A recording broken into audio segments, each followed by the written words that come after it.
Hi ഇന്ന് കാട്ടി വന്ന് കേട്ടാ. കാട്ടി വന്നിട്ട് എന്തിനാണ് അറിയുക, വിറകെടുക്കാൻ വന്നതാണിതാ. വൈഫ് കേട്ടാ വിറകെടുത്തുകൊണ്ടിരിക്കുന്നത്. അപ്പോൾ ഇന്നേക്ക് ലീവ് കാരണം അപ്പോൾ ഇതാ കാട്ടിക്ക് വന്നിട്ടുണ്ട് കേട്ടാ വിറകെടുക്കാനായിട്ട്.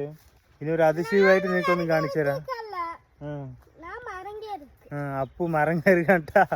ഞാൻ തെങ്ങ് കയറുന്നത് വേണ്ടതാ. ഇവിടെ വന്ന് നോക്കിയവൻ ചാടി നടക്കണ കാണിച്ചു തരട്ടാ. അപ്പുവിന്റെ പുതിയ സ്കില്ലൊക്കെ കാണിച്ചു തരാ. ഇതുപോലെ നിങ്ങളും കേട്ടിട്ടാ പറയുന്ന കേട്ടാ. ഇവര് മാത്രമല്ല ഇന്നൊരുത്തിനും കൂടെ വന്നിട്ടുണ്ട് കേട്ടാ. ഞാൻ ആണ്ടർ വേണ്ട എന്നെ കണ്ടത് വാലായിട്ട് നിൽക്കുക കേട്ടോ. അപ്പുറത്തെ കാട്ടി പോയതായിരുന്നു. വേണ്ട അപ്പുവിൻ്റെ സ്കില്ലൊന്ന് കാണിച്ചു തരാം. മെല്ലെ കയറപ്പോ. എനിക്ക് പേടിയാണപ്പാ. അവിടെ നോക്കിയ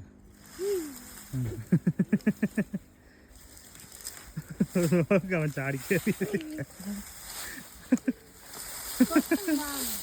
മെല്ലെ മെല്ലെ കയറപ്പോ. മെല്ലെ മെല്ലെ മതി മതി മതി മതി. മെല്ലെ ഇറങ്ങപ്പാ. അപ്പു പഴകി കേട്ടാ തെങ്ങ് കയറി.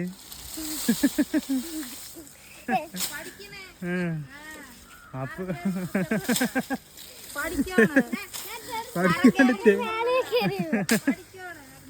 അപ്പു വലുതാകുമ്പോ തെങ്ങിന് മേലെ കയറുമെന്ന്.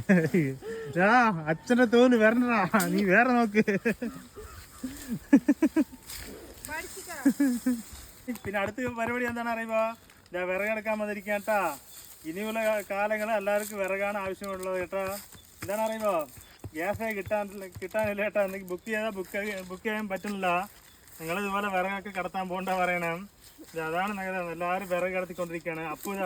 അപ്പൂന് കുഞ്ഞിതാ എന്താ വിറക് ചമ്മ കൊതുമ്പൊക്കെ വെച്ച് കെട്ടിയിട്ടുണ്ട്. പിന്നെ വീട്ടിൽ കൊണ്ടുപോകാൻ വിറക്. എന്നാ പോവാ.